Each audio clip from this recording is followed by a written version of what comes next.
In ninth century China, a group of alchemists were trying to solve a problem that had nothing to do with warfare. They wanted to live forever. They believed the right combination of minerals could produce an elixir of immortality.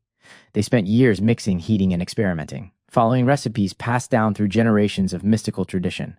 One particular batch combined three ingredients: saltpeter, charcoal, and sulfur. Instead of granting eternal life, that mixture did something considerably more dramatic. It exploded. There are records of singed beards and burned workshops from that period. Nobody in that room was trying to invent a weapon. They called the resulting substance huoyao, fire medicine, named after its original failed purpose as an immortality potion. That one accidental batch eventually became the most consequential chemical discovery in the history of human conflict. The seed from which every gun, every cannon, and every firearm on Earth would eventually grow. But the path from an exploding clay pot in a mountain workshop to the firearm was not straight or fast. It took centuries, multiple cultures, dozens of individual innovations, and a series of accidents nobody planned. Tonight we follow that entire chain from start to finish, from a singed beard in China to firearms reshaping the world. Let us start with the chemistry, because understanding what gunpowder actually does explains everything that followed. The mixture combined potassium nitrate with charcoal and sulfur in roughly a 75 to 15 to 10 ratio by weight. The potassium nitrate is an oxidizer. It releases oxygen rapidly when heated, feeding an extremely fast combustion reaction. That combustion produces a sudden violent expansion of gas. That expanding gas is the entire secret behind everything gunpowder was ever used for. Whether launching fireworks into the sky or launching a metal projectile through armor, same basic principle, different container. In its earliest uses, gunpowder had nothing to do with weapons. It was used for fireworks and festival entertainment. For generations, ordinary people across China encountered it as spectacle, color, noise, celebration. Nobody was thinking about warfare, not yet. That changed when military commanders during the Song dynasty got a look at what this substance could actually do. Between the 10th and 12th centuries, Chinese engineers developed the huochang, the fire lance. The design was as simple as a weapon could be. A length of bamboo packed with gunpowder, strapped to the end of a spear, light it during close combat. The result was a weapon that spewed flame and burning debris directly at anyone within reach. It turned an ordinary spear into something considerably more terrifying to face. Defenders used fire lances during the siege of Dian in 1132, against attackers climbing their walls. The weapon worked exactly as intended, scorching and disorienting attackers in ways conventional spears never could. The psychological effect was enormous. Soldiers trained to fight blades suddenly faced an enemy who could project fire itself. That kind of shock often mattered as much as actual physical damage on a medieval battlefield. Once gunpowder proved useful in combat, the pace of innovation accelerated. Each step followed logically from the last. Makers of fire lances began stuffing pellets and pottery shards into the bamboo tubes alongside the powder. This transformed a weapon that only burned into one that also flung small projectiles outward with real force. A genuinely significant leap. The weapon's purpose shifted from burning and intimidation toward actual penetrating injury at distance. That foundational concept, gas expanding inside a tube, pushing a projectile forward, underlies every firearm that ever followed. The next limitation was the bamboo itself. It could not handle the pressure of more powerful charges without splitting, sometimes injuring the very soldier holding it. A weapon that could hurt you was a weapon that needed improvement. Chinese craftsmen learned to cast bronze tubes strong enough to contain the pressure safely. The hand cannon was born. A weapon using expanding gas to launch a solid projectile with far more force and range than any bamboo tube ever could. By the 13th century, metal-barreled hand cannons were in regular use across China, a genuine technological leap in reliability and effectiveness.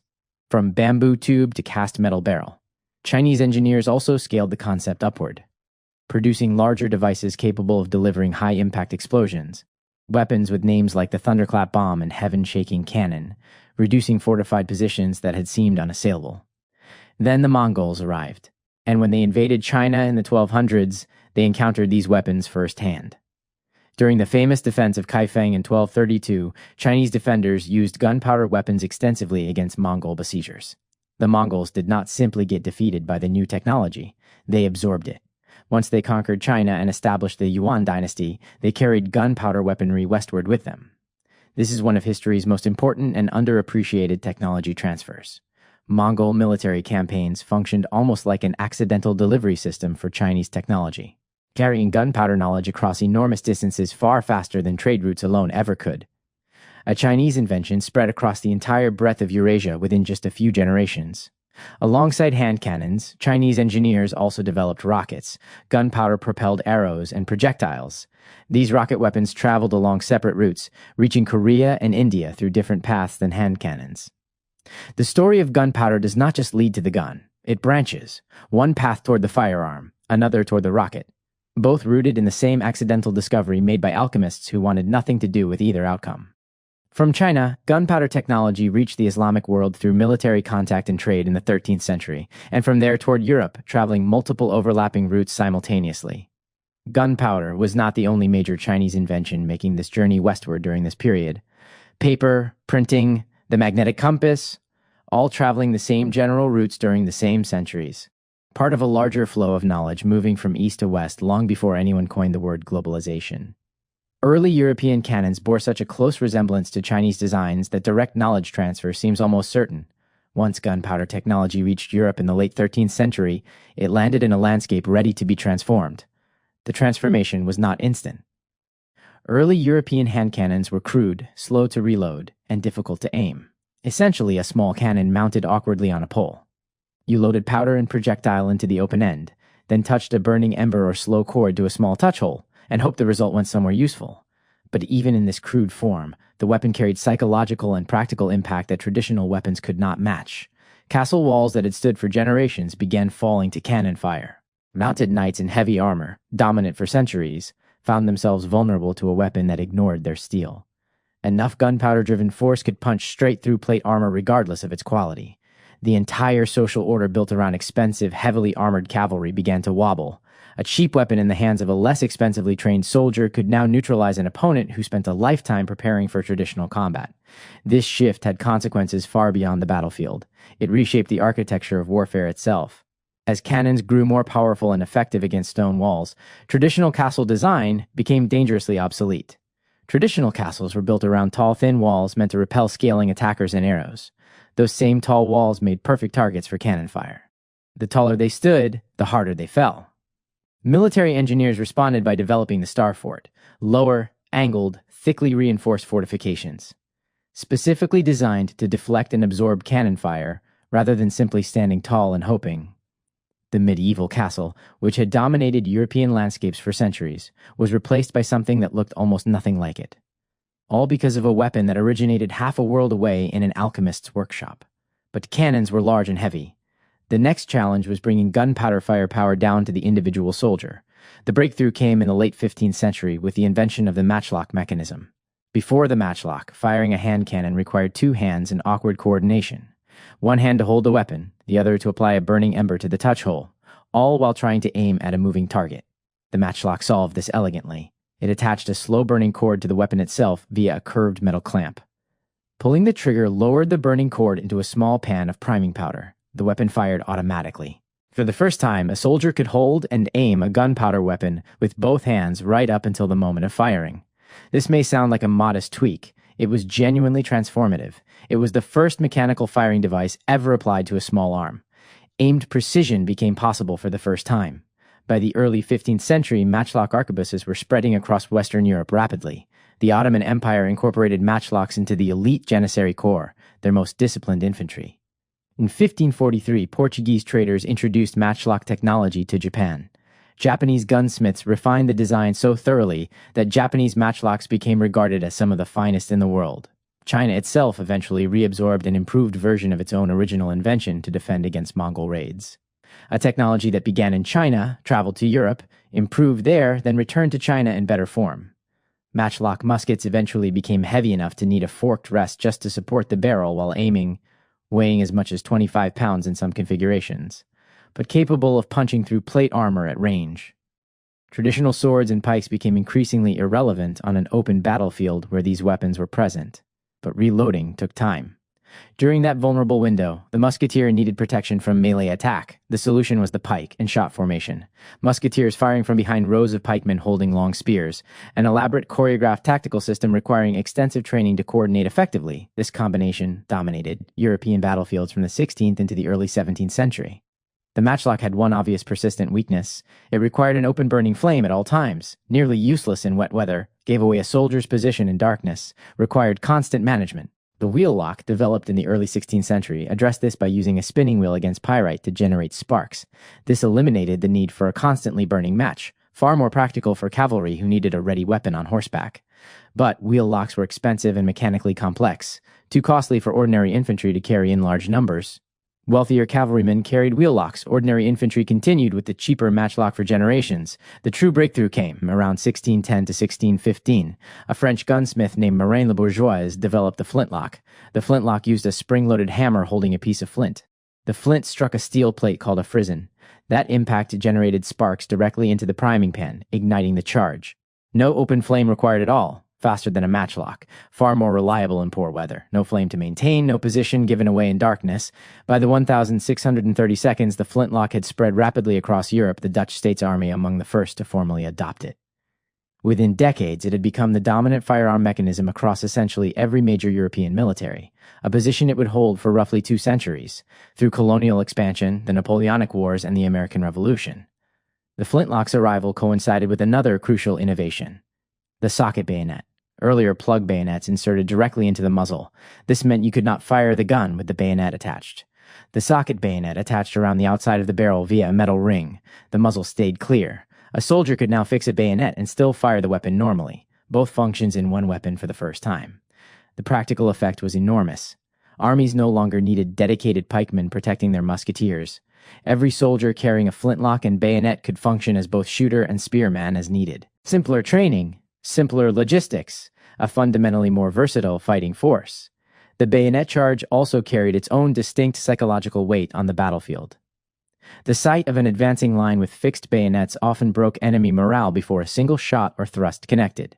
The flintlock's 2-century reign finally ended in the early 19th century. The percussion cap system arrived. A small metal cap containing a shock-sensitive chemical compound. It ignited instantly when struck by a hammer. No loose priming powder, no flint. No steel plate, no open flame, just a cap and a hammer. This final ignition innovation rendered every previous mechanism essentially obsolete within a few decades. It marked the last major milestone in the centuries-long chain of refinements that began with alchemists in 9th century China. From there, the pace only accelerated. Repeating rifles, metallic cartridges, magazine-fed weapons that would have been completely unrecognizable to the soldiers who once stood with pikes and matchlocks. Now let us look at what this technology actually did to the world as it spread. Because the consequences were enormous. Gunpowder weapons did not just change how battles were fought, they changed who could win them. For centuries, military power had been expensive. Knights, castles, armor, training, all required enormous wealth. Gunpowder democratized violence. A trained gunner could be effective with months of training rather than years. A single cannonball could collapse centuries of invested masonry in moments. European powers who developed gunpowder weapons earliest gained enormous military advantages over those who adopted them later. When Portuguese ships arrived along African and Asian coastlines in the 15th century, they carried cannon. When Spanish forces arrived in the Americas in the 16th century, they carried firearms. The technology gap was not the only factor in what followed, but it was a significant one. Empires that had seemed permanent and unassailable found themselves facing weapons they had never encountered before. The balance of global power shifted in ways that would take centuries to fully play out. Let us step back and look at the full arc of this story. Because something important becomes visible from a distance. Nobody set out to invent the firearm, not the alchemists, not the military engineers, not the craftsmen who followed. Each person solved the specific problem in front of them. The next step was rarely visible from where they stood. The alchemist wanted to live forever. The military engineer wanted to hold a wall. The craftsman wanted a tube that did not split. Each solution created a new problem. Each new problem required a new solution. The chain built itself. This is how most transformative technology actually develops, not through grand vision, through accumulated small steps. The shift from bamboo to bronze addressed a splitting problem, not a desire to build a better weapon in principle. The matchlock addressed the awkward two-handed firing problem, not an abstract desire to improve soldier effectiveness. The flintlock addressed the wet weather problem with matchlock cords. One specific frustrating limitation solved. The socket bayonet addressed the muzzle blocking problem of plug bayonets. One obvious flaw corrected, none of these inventors were thinking about reshaping the global balance of power. They were thinking about the problem in front of them. And yet the accumulation of all those local solutions reshaping everything. That is how history actually works. The technology also did not travel along a single straight line. It branched, it backtracked. It crossed the same borders multiple times. Chinese engineers invented it. Mongol campaigns spread it. Islamic scholars refined it. European craftsmen mechanized it. Japanese gunsmiths perfected the matchlock. Ottoman armies pioneered its organized military use. It circled back to China improved. No single civilization owns this invention. It belongs to the chain of human problem-solving across multiple cultures over centuries. And the chain began not with a military genius, but with people looking for something entirely different. Immortality. There is something genuinely strange about that. The most consequential weapon in human history began as a failed medical experiment. A group of monks looking for eternal life accidentally discovered a substance that would end countless lives instead. History is full of these moments, where the destination and the intention pointed in completely opposite directions. So, what does all of this actually tell us? The first lesson. Accidents are not the end of a story. They are sometimes the beginning of a much larger one. The alchemists who singed their beards in 9th century China were not failures. They were the first link in a chain that would not reach its next major link for decades or centuries at a time. But the chain kept building. The second lesson. Technology does not stay where it was born. It moves. It transforms as it travels. It improves in other hands. Japanese gunsmiths made Chinese origin technology finer than its inventors ever did. European craftsmen mechanized it beyond recognition.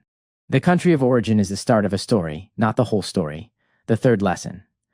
The consequences of a technology are almost never what the inventors intended. The alchemists wanted immortality. The fire lance maker wanted to hold a wall. Nobody was designing a weapon to end feudalism. And yet the end of feudal military dominance is one of the direct consequences of gunpowder technology spreading through Europe. A cheap musket and a few months of training could neutralize a lifetime of nightly preparation. That changed everything. The fourth lesson. Every piece of technology solves one problem and creates several new ones. Gunpowder weapons made castles obsolete. That created the problem of how to defend territory without them. The matchlock required pikemen for protection. That created the tactical complexity of pike and shot formations. The socket bayonet eliminated the need for pikemen. That created a new question of how to organize an all-musketeer army. Each solution generates the conditions for the next problem. The chain never fully stops. The fifth lesson. The path from discovery to consequence is almost never short or direct. 9 centuries passed between the first accidental explosion in a Chinese workshop and the American Revolution fought with flintlock muskets. 9 centuries of incremental refinement, cultural transfer, and accumulated small improvements. No single moment of genius, no single inventor you can point to and say, there it is. Just the long, slow work of accumulated human problem solving. Here's what all of this actually means. The invention of gunpowder is really a story about accident, accumulation, and migration happening together over an enormous span of time. Nobody designed this outcome. A group of monks wanted to live forever and accidentally discovered an explosive reaction. Military engineers watching that reaction gradually realized its violence could be channeled. First through a bamboo tube, then through cast bronze, then through increasingly sophisticated mechanical systems, each one addressing a specific practical problem. None of it required a singular moment of genius. It required centuries of incremental refinement, carried across continents by trade routes, military campaigns, and the kind of quiet cultural exchange that reshapes the world while nobody is watching. Passing through the hands of Chinese engineers, Mongol conquerors, Ottoman soldiers, Japanese craftsmen, and European gunsmiths. Each group adding something. Each group building on what came before rather than starting from nothing. The gun that ended the dominance of mounted knights, reshaped castle architecture, and determined the outcomes of colonial wars. That gun began its existence as a mistake made by people looking for something considerably more peaceful, a way to live forever. Instead, they accidentally discovered a substance that would change how humans ended lives. That is the real history of gunpowder. Not a story about military genius, not a story about deliberate invention, a story about curiosity leading somewhere nobody expected, about knowledge traveling further than anyone intended, about small solutions to small problems accumulating into one of the largest transformations in human history. The monks in that 9th century workshop were not trying to change the world, they were just trying to not die. And in trying not to die, they accidentally started the chain of events that made dying considerably more efficient for everyone else. History rarely asks what you were trying to do. It only records what you actually started. The alchemists started something they never understood, that nobody could have predicted, and that took 9 centuries to fully arrive. Subscribe to Ancivex, a new ancient history video every 2 days.